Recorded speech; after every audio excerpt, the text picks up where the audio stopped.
Kami dari kelompok 9 yang beranggotakan Irene Mei dengan NIM 19018, Natalia Desi dengan NIM 19019, Ervina Cornelia dengan NIM 19031, dan Rizky Permatasari dengan NIM 19038 akan mempresentasikan mengenai materi budget preparation.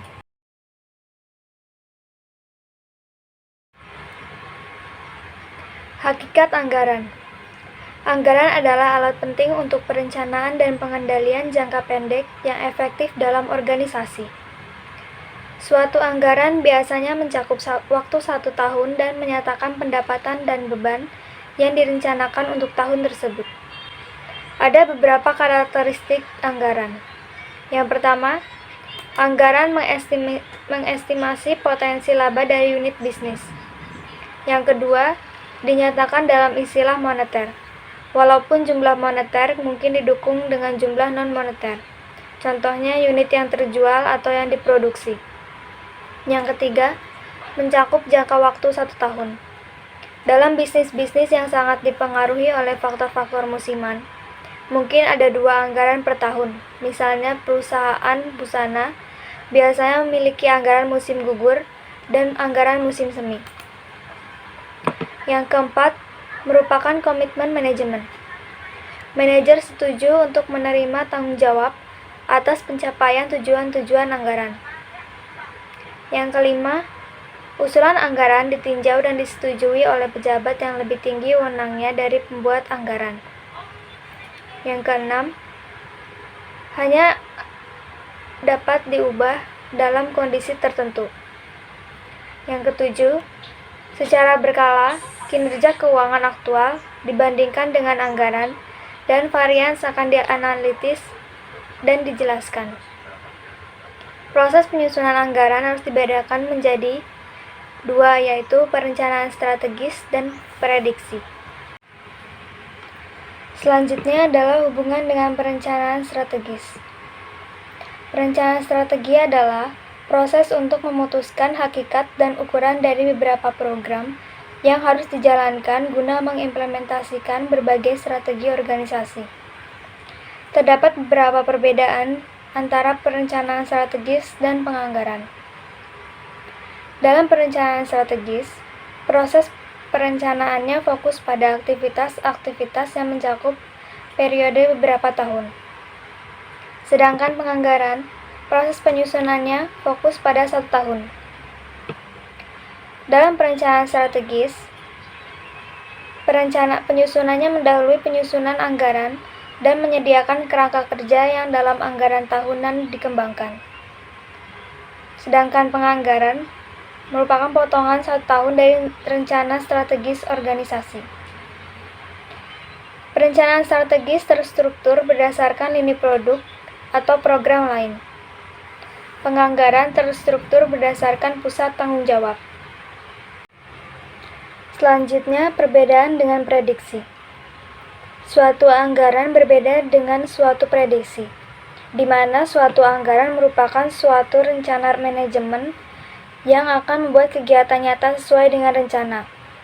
Sedangkan suatu prediksi hanyalah suatu perkiraan akan apa yang mungkin terjadi, tetapi tidak mengandung implikasi bahwa pembuat prediksi akan berupaya untuk membentuk kejadian sehingga prediksinya akan terrealisasi. Terdapat karakteristik prediksi. Yang pertama, bisa dinyatakan atau tidak dinyatakan dalam istilah moneter. Yang kedua, dapat digunakan untuk periode waktu kapanpun. Yang ketiga, pembuat prediksi tidak menerima tanggung jawab untuk memenuhi hasil yang diprediksikan. Yang keempat, prediksi biasanya tidak disetujui oleh wewenang yang lebih tinggi. Yang kelima, suatu prediksi diperbarui segera setelah informasi baru yang mengindikasi adanya suatu perubahan dalam kondisi. Yang terakhir, varians dari prediksi tidak dianalisis secara formal maupun berkala. Selanjutnya, kegunaan anggaran. Terdapat 4 tujuan utama dalam penyusunan anggaran operasi. Yang pertama, menyesuaikan dengan rencana strategis. Maksudnya, penyusunan anggaran menyediakan suatu peluang untuk membuat keputusan yang akan meningkatkan kinerja sebelum suatu komitmen dibuat untuk suatu cara operasi yang spesifik selama tahun tersebut. Yang kedua, membantu mengkoordinasikan aktivitas dari beberapa bagian organisasi. Setiap manajer pusat tanggung jawab dalam organisasi berpartisipasi dalam penyusunan anggaran. Yang ketiga, penyusunan tanggung jawab. Anggaran yang telah disetujui seharusnya memperjelas tanggung jawab dari setiap manajer. Anggaran tersebut juga memberikan wewenang kepada para manajer pusat tanggung jawab guna membelanjakan sejumlah tertentu uang untuk tujuan tertentu yang telah ditetapkan sebelumnya tanpa perlu persetujuan dari wewenang yang lebih tinggi. Yang keempat, dasar untuk mengevaluasi kinerja. Anggaran mencerminkan suatu komitmen oleh pembuatnya dengan atasannya. Oleh karena itu, anggaran menjadi tolak ukur terhadap kinerja aktual yang dapat dinilai.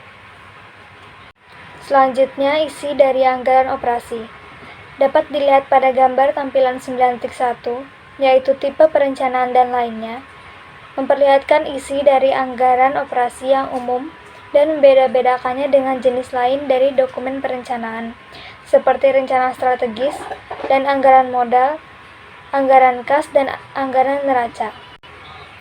Dalam rencana strategis, pendapatan dan beban untuk tiap program utama tidak perlu bagi pusat tanggung jawab.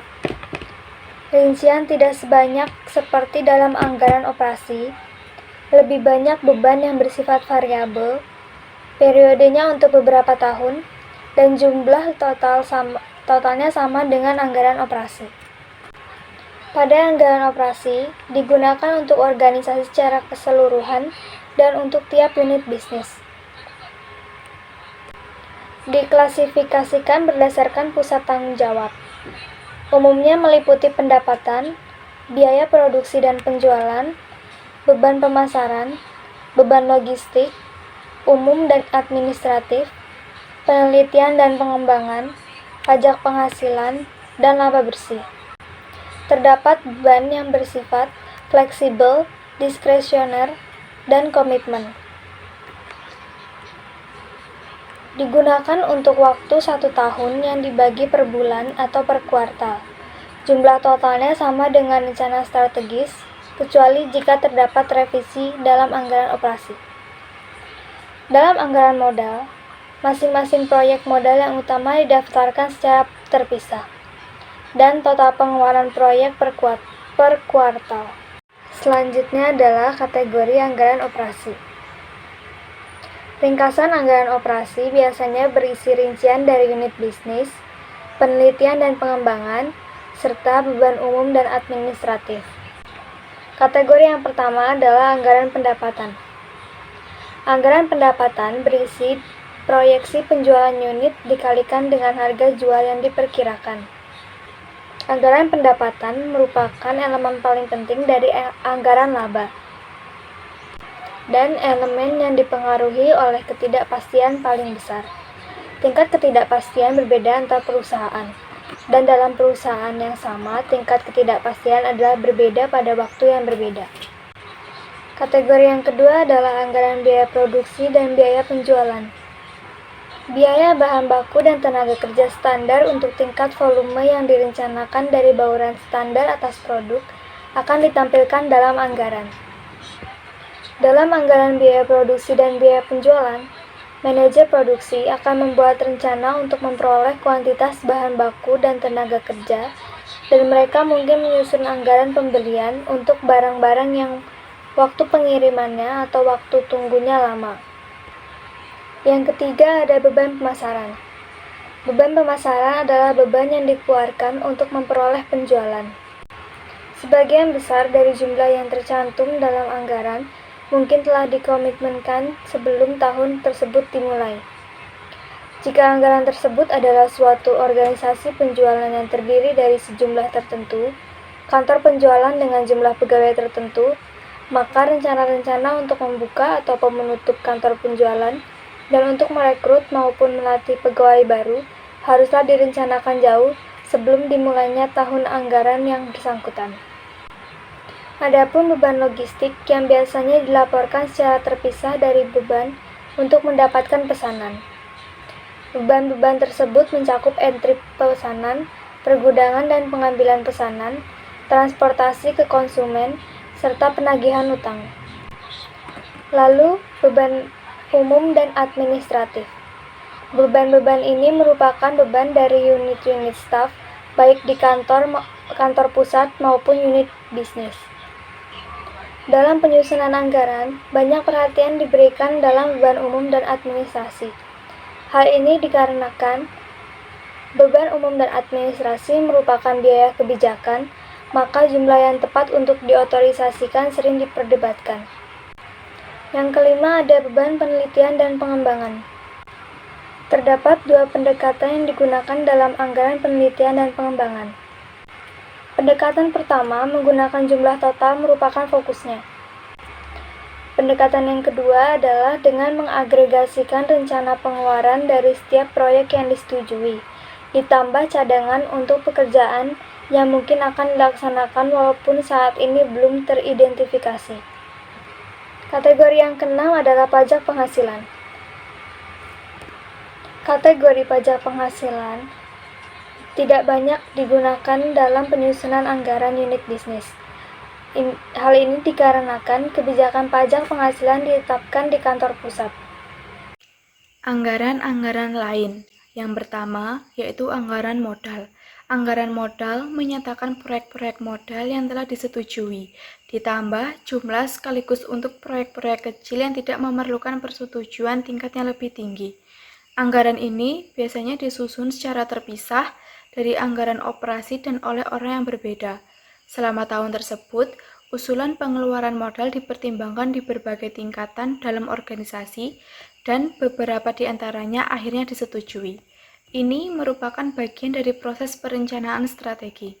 Pada waktu anggaran, proyek yang telah dirangkai menjadi satu paket secara keseluruhan dan diperiksa secara total. Mungkin saja ternyata jumlah totalnya melampaui jumlah yang ingin dikeluarkan oleh perusahaan untuk pengeluaran modal.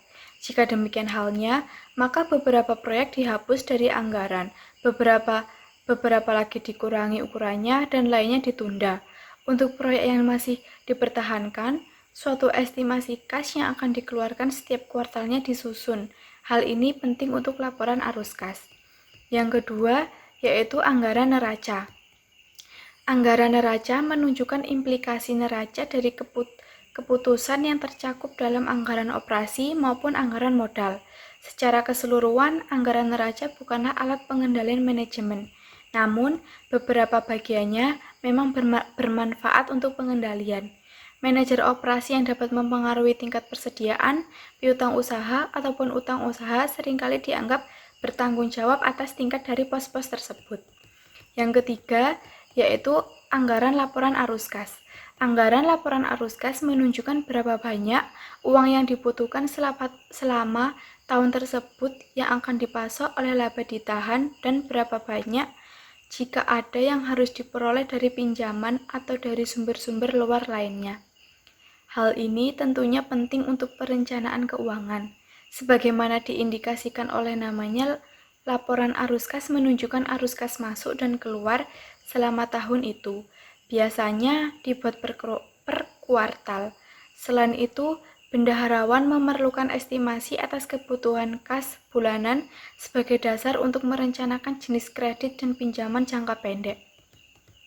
Yang keempat, yaitu manajemen berdasarkan tujuan. Implisit dalam jumlah anggaran juga terdapat tujuan tertentu.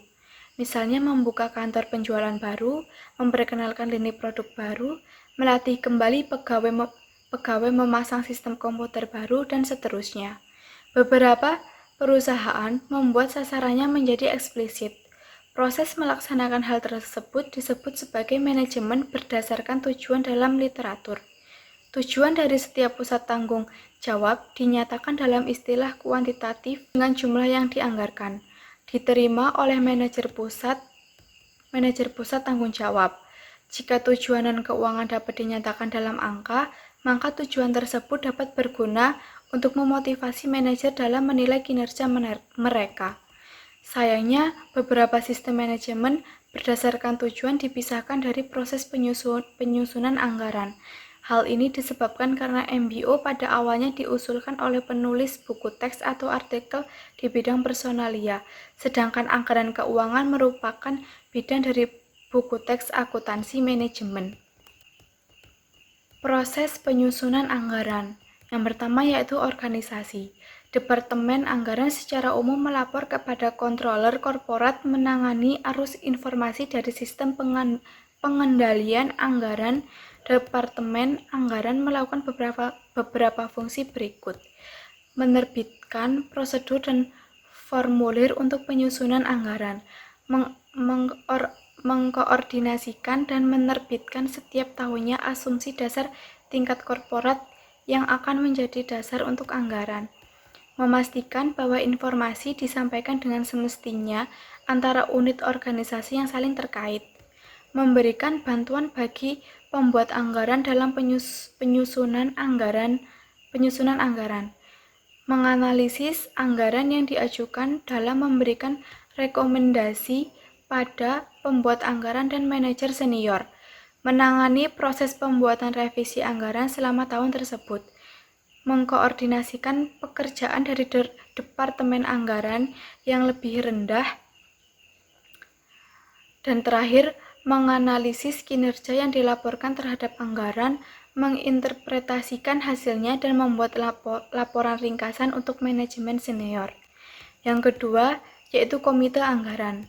Komite anggaran terdiri dari anggota manajemen senior seperti CEO, COO, dan CFO. Di beberapa perusahaan, CEO membuat keputusan tanpa komite. Komite anggaran melaksanakan suatu peranan yang penting. Komite tersebut meninjau dan menyetujui atau menyesuaikan masing-masing anggaran. Dalam perusahaan besar yang terdiversifikasi, komite anggaran mungkin hanya bertemu dengan eksekutif operasi senior untuk meninjau anggaran dari suatu unit bisnis atau sekelompok unit bisnis. Namun, di beberapa perusahaan, manajer unit bisnis bertemu dengan komite anggaran dan mempresentasikan usulan anggarannya.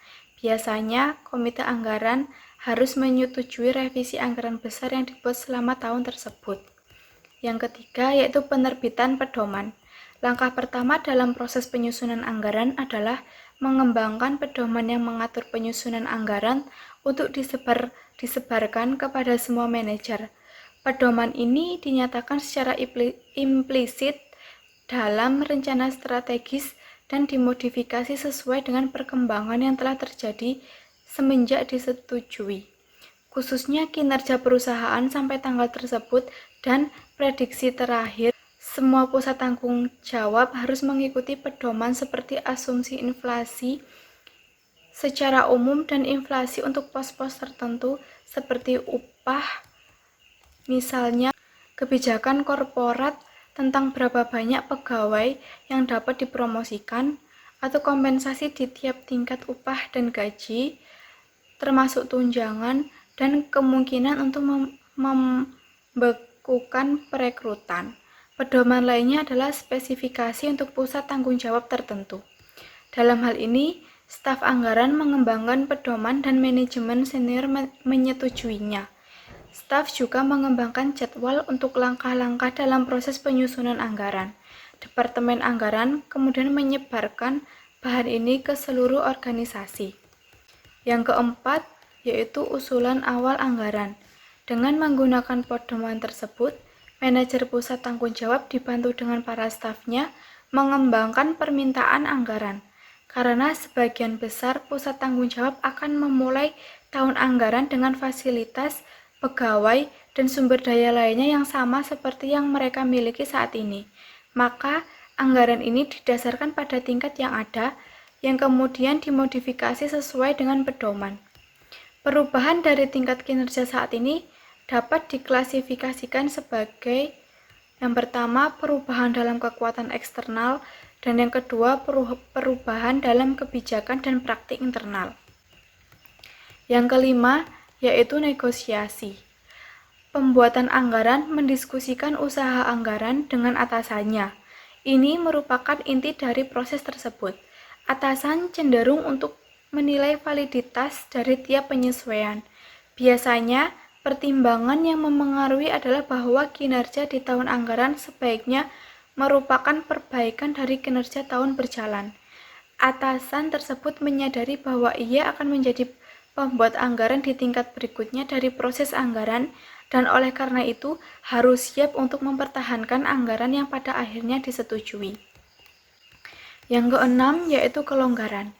Banyak pembuat anggaran cenderung untuk menganggarkan pendapat agak lebih rendah dan pengeluaran agak lebih tinggi dari estimasi terbaik mereka tentang jumlah-jumlah tersebut. Oleh karena itu, anggaran yang dihasilkan adalah target yang lebih mudah bagi mereka untuk dicapai. Perbedaan antara jumlah anggaran dan estimasi tersebut disebut kelonggaran atau slack. Yang ketujuh, yaitu tinjauan dan persetujuan. Usulan anggaran diajukan melalui beberapa tingkat yang berjenjang dalam organisasi. Ketika usulan mencapai puncak dari unit bisnis, analisis mengumpulkan bersama dan memeriksa totalnya. Sebagian analisis mempelajari konsistensi, misalnya, apakah anggaran produksi konsisten dengan rencana volume penjualan, apakah layanan dan dukungan merencanakan pelayanan yang diminta dari mereka. Sebagian lagi pemeriksaan tersebut mempertanyakan apakah anggaran tersebut akan menghasilkan laba yang memuaskan. Jika tidak, maka usulan anggaran akan dikirim kembali untuk dikerjakan ulang. Persetujuan terakhir direkomendasikan oleh komite anggaran kepada CEO. CEO juga menyerahkan anggaran yang telah disetujui kepada Dewan Direksi untuk disahkan. Yang kedelapan, yaitu revisi anggaran. Salah satu pertimbangan utama dalam penyusunan anggaran adalah prosedur untuk merevisi anggaran setelah disetujui. Jika dapat direvisi sesuai dengan keinginan pembuat anggaran, maka tidak ada gunanya meninjau dan menyetujui anggaran di awal. Di lain pihak, jika asumsi anggaran ternyata menjadi tidak realistis sehingga perbandingan angka aktual terhadap anggaran adalah tidak berarti, maka revisi anggaran mungkin diinginkan. Ada dua jenis revisi anggaran.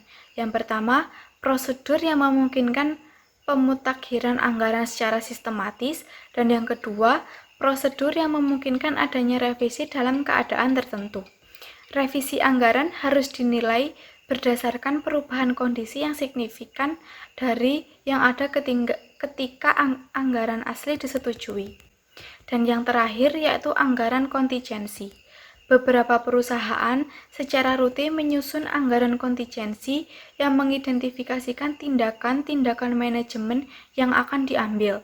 Jika ada penurunan yang signifikan dalam volume penjualan dari apa yang telah diantisipasi ketika mengembangkan anggaran kontingensi menyediakan suatu cara yang cepat untuk menyesuaikan dengan kondisi yang berubah jika situasinya telah tiba. Jika volume penjualan turun 20%, manajer unit bisnis dapat memutuskan sendiri sesuai dengan anggaran kontingensi yang telah ditentukan sebelumnya. Selanjutnya, kita akan membahas mengenai aspek-aspek perilaku. Salah satu tujuan dari sistem pengendalian manajemen adalah berupaya agar manajer lebih efektif dan efisien dalam menyusun anggaran operasi. Terdapat beberapa pertimbangan motivasional dalam penyusunan anggaran operasi. Yang pertama, partisipasi dalam proses penyusunan anggaran. Yang kedua, tingkat kesulitan dari target anggaran. Yang ketiga, keterlibatan manajemen senior. Dan yang keempat adalah departemen anggaran.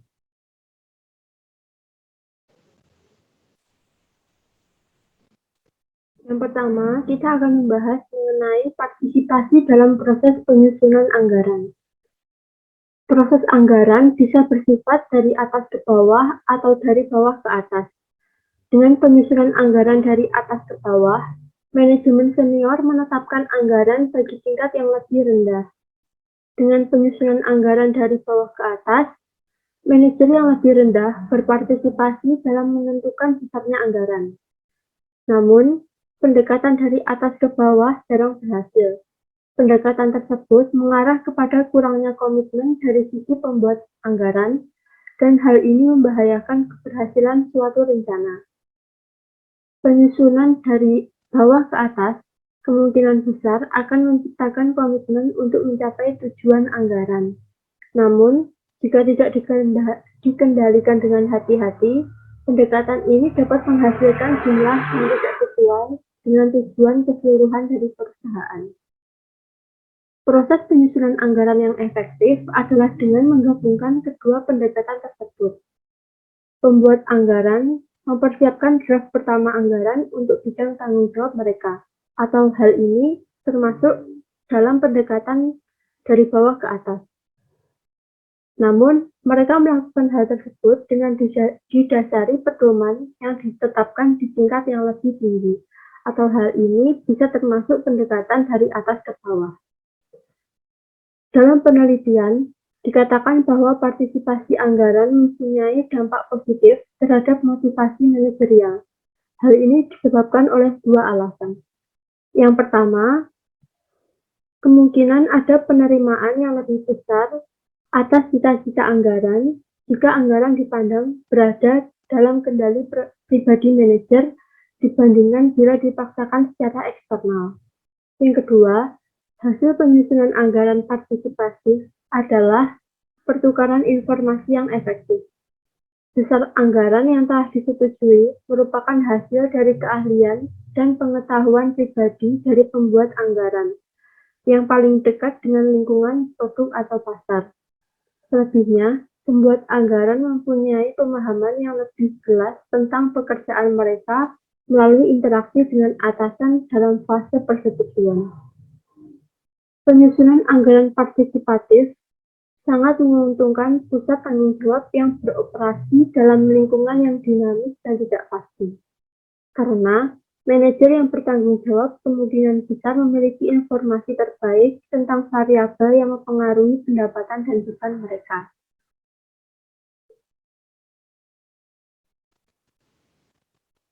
Tingkat kesulitan dari target anggaran. Anggaran yang ideal adalah anggaran yang menantang tetapi tetap dapat dicapai. Dalam istilah statistik, hal ini dapat diartikan bahwa seorang manajer yang berkinerja dengan cukup baik mempunyai kesempatan setidaknya 50% untuk mencapai jumlah anggaran. Terdapat beberapa alasan mengapa manajemen senior menyetujui anggaran yang dapat dicapai unit bisnis. Yang pertama, jika target anggaran terlampau sulit, manajer termotivasi untuk mengambil tindakan-tindakan jangka pendek yang mungkin tidak sesuai dengan kepentingan jangka panjang perusahaan. Target laba yang dapat dicapai adalah salah satu cara meminimalkan sebuah tindakan yang disfungsional. Yang kedua, target anggaran yang dapat dicapai mengurangi motivasi para manajer untuk terlibat dalam manipulasi data untuk memenuhi anggaran. Yang ketiga, jika anggaran laba unit bisnis mencerminkan target yang dapat dicapai, manajemen senior dapat mengungkapkan target laba ke analisis sekuritas, pemegang saham, dan pihak-pihak eksternal lain dengan perkiraan yang wajar bahwa hal tersebut benar. Yang keempat, anggaran laba yang sangat sulit untuk dicapai biasanya mengimplikasikan target penjualan yang terlalu optimis, mengarah pada komitmen yang berlebihan atas sumber daya guna mempersiapkan diri untuk aktivitas penjualan yang lebih tinggi. Yang kelima, ketika manajer unit bisnis mampu mencapai dan melebihkan target mereka, ada suasana kemenangan dan sikap positif dalam perusahaan. Jika seorang manajer unit bisnis mencapai lebih dari laba yang dianggarkan, manajemen senior sebaiknya tidak secara otomatis menaikkan anggaran laba untuk tahun depan. Selanjutnya akan dibahas mengenai keterlibatan manajemen senior. Perlu adanya keterlibatan manajemen senior supaya sistem anggaran manapun menjadi efektif dalam memotivasi pembuat anggaran. Manajemen harus berpartisipasi dalam peninjauan dan persetujuan anggaran, dan persetujuan tidak hanya sebagai stempel. Tanpa adanya partisipasi aktif mereka dalam proses persetujuan, akan ada godaan besar bagi pembuat anggaran untuk bermain-main dengan sistem tersebut, yaitu beberapa manajer akan menyerahkan anggaran yang mudah dicapai. Departemen Anggaran. Departemen ini harus menganalisis anggaran secara rinci dan departemen tersebut harus yakin bahwa anggaran disusun dengan memadai dan informasinya adalah akurat. Untuk melaksanakan tugas-tugasnya, Departemen Anggaran kadangkala harus bertindak dengan cara-cara yang dipandang manajer merasa terancam. Departemen Anggaran harus menjaga keseimbangan antara membantu manajer lini dan memastikan integritas dari sistem tersebut. Untuk melaksanakan tugas mereka dengan efektif, anggota Departemen Anggaran harus mempunyai reputasi sebagai orang yang tidak memihak dan adil. Jika mereka tidak memiliki reputasi tersebut, hal ini akan menjadi sulit bagi mereka untuk melaksanakan tugas-tugas yang diperlukan untuk mempertahankan sistem pengendalian anggaran yang efektif. Selanjutnya akan dijelaskan oleh teman saya. Pembahasan yang kelima yaitu mengenai teknik-teknik kuantitatif. Terdapat dua jenis teknik kuantitatif, yaitu simulasi dan estimasi probabilitas. Simulasi adalah suatu metode yang membangun sebuah model dari situasi real dan kemudian memanipulasi model ini sedemikian rupa untuk mengambil kesimpulan tentang situasi real. Penyusunan dan peninjauan anggaran adalah proses. Dengan simulasi komputer, manajemen senior dapat menanyakan dampak dari berbagai jenis perubahan yang berbeda dan menerima jawabannya seketika. Hal ini memberikan peluang kepada manajemen senior untuk berpartisipasi penuh dalam proses penyusunan anggaran. Beberapa paket software komputer telah tersedia. Sebagaimana dari paket itu adalah spesifik untuk industri tertentu. Yang lainnya bersifat umum. Hampir semua program memerlukan adaptasi terhadap cara perusahaan melakukan segala sesuatu, dan proses ini mungkin memakan waktu setahun atau bertahun-tahun. Maka usaha yang intensif dari sisi para pegawai perusahaan atau konsultan. Dalam kasus tertentu, program yang dihasilkan telah terbukti lebih rumit dari yang dapat diterima oleh para manajer. Akan tetapi, jika kebutuhan para manajer, baik pembuat anggaran maupun manajemen senior, diperhatikan dengan selayaknya, maka dihasilkan dapat memiliki manfaat yang besar. Estimasi probabilitas. Tiap angka dalam anggaran adalah estimasi titik atau point estimate, yaitu jumlah tunggal yang paling mungkin. Sebagai contoh, estimasi penjualan dinyatakan dalam sejumlah tertentu unit dari setiap jenis produk yang akan dijual. Estimasi titik ini adalah perlu untuk tujuan pengendalian. Namun, untuk tujuan perencanaan, suatu rentang dari hasil-hasil yang mungkin bisa lebih menolong. Setelah anggaran disetujui secara tentatif, mungkin dengan menggunakan model komputer atau mensubstitusikan distribusi probabilitas untuk setiap estimasi titik penting. Model ini kemudian dijalankan beberapa kali dan distribusi probabilitas dari perkiraan laba dapat dihitung dan digunakan untuk tujuan perencanaan. Hal ini disebut sebagai proses Monte Carlo. Beberapa penulis telah mengusulkan bahwa anggaran pada awalnya disusun menggunakan distribusi probabilitas dan mungkin bukan estimasi titik, yaitu komite anggaran akan menyetujui sejumlah distribusi probabilitas dan bukan angka tertentu. Analisis varian berikutnya akan didasarkan pada distribusi probabilitas ini. Namun, pekerjaan yang terlibat membuat estimasi-estimasi tersebut adalah guna besar. Jika prosedur tersebut adalah meminta 3 angka, pesimistis paling mungkin terjadi dan optimistis hasilnya kemungkinan akan berupa kurva normal dengan nilai yang diperkirakan atau expected value setara dengan angka yang paling mungkin terjadi. Ini tidak lebih baik daripada mengestimasikan angka yang paling mungkin pertama kali, kecuali bahwa secara teoritis suatu ukuran penyebaran dilaporkan. Dalam kasus manapun, anggaran probabilitas jarang ditemukan pada prakteknya. Sekian presentasi dari kelompok kami. Terima kasih.